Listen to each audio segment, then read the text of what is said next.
Hello everyone, if you're trying to play GTA 5 and you keep getting this error, ScriptHookV critical error, can't find native and you'll get this error code, then you have come to the right place because in this video I'm going to show you how to fix this error on GTA 5 easily. So this fix will work for both the enhanced and the legacy versions of the game. The first thing you need to do is you need to go on to your games folder. So wherever you have the game on, go on to your games folder. So I have the game in my D drive, games, GTA 5 enhanced. And now what you're going to do is here, you're going to try to find the file called dinput.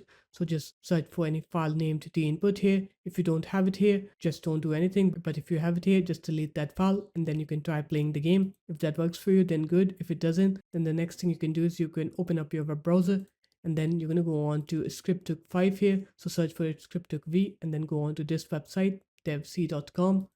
And here you're going to click on to download on ScriptHookV.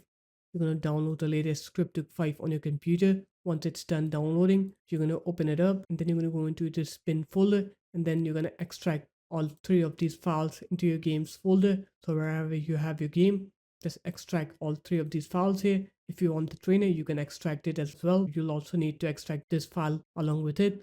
Once you're done with that, now you're going to open up your games platform. So if you have the game on Steam, you're going to open Steam up. If you have it on Epic Games, you're going to open that up.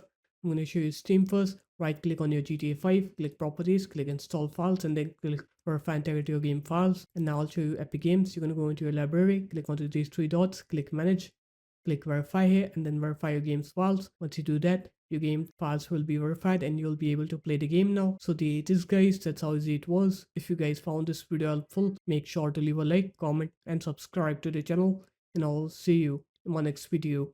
Peace.